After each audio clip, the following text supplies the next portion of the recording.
guys, and this topic is describe an interesting skill that you like to learn, and I'll show you how to tackle it. To be honest, even though I'm not competent at drawing, I have a strong preference for it. So whenever I have spare time, I prefer to look at some eye-catching and attention-grabbing pictures by various artists around the world.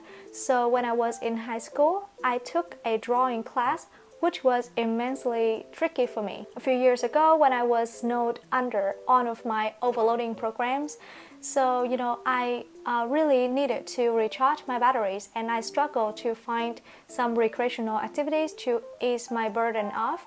At that given moment, I was really into art, so I chose to learn drawing at a center in my neighborhood. I felt like a fish out of water when I first started painting, since I didn't know how to draw or how to blend all colors together.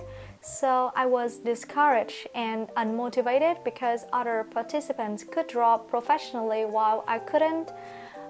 Fortunately, my teacher was supportive and she lent a hand to assist me in getting a thorough grasp of how to sophisticatedly blend varied colors together and ensure that I could make the most beautiful picture by myself.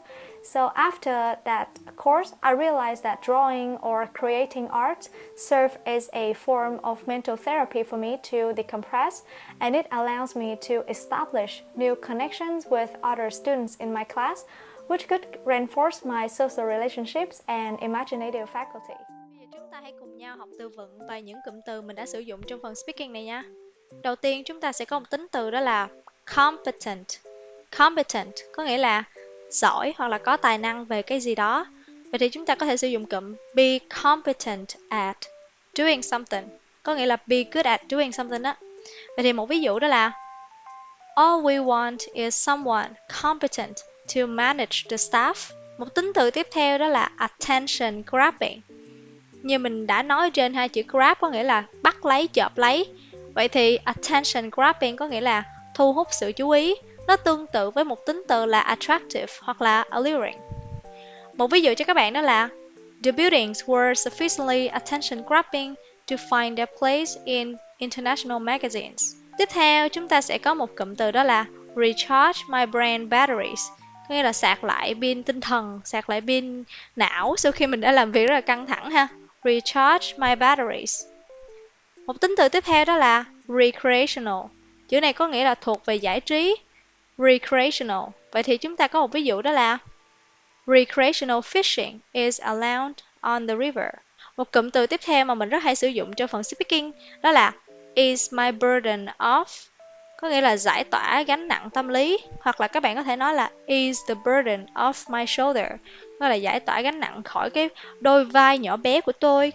Vậy thì có một ví dụ đó là finding a well-paid job can actually ease my burden. Một idiom tiếp theo đó là like a fish out of water.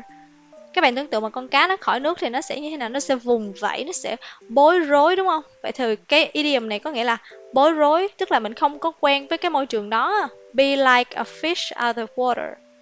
Vậy thì mình sẽ cho các bạn ví dụ ha. Traveling abroad alone makes me feel like a fish out of water. Một danh từ mà mình muốn giới thiệu ở đây đó là craft. Craft đó là sự hiểu biết. Vậy thì gaining a thorough grasp of có nghĩa là có một cái sự hiểu biết sâu rộng, thấu đáo về một vấn đề nào đó. Một tính từ mình muốn giới thiệu đó là sophisticated, có nghĩa là tinh vi ha. Sophisticatedly. Tiếp theo chúng ta sẽ có một cụm danh từ đó là mental therapy, có nghĩa là phương pháp trị liệu về tinh thần. Ví dụ như mình nói là đọc sách hay là nghe nhạc có thể là một cái phương pháp trị liệu tinh thần, mình có thể sử dụng cụm từ danh từ là mental therapy. Một động từ cuối cùng đó là decompress.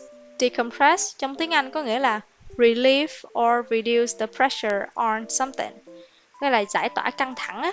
Hiểu nôm na nó có nghĩa là relax. Vậy thì mình có thể sử dụng đó là Anna sits for a minute to decompress before walking home.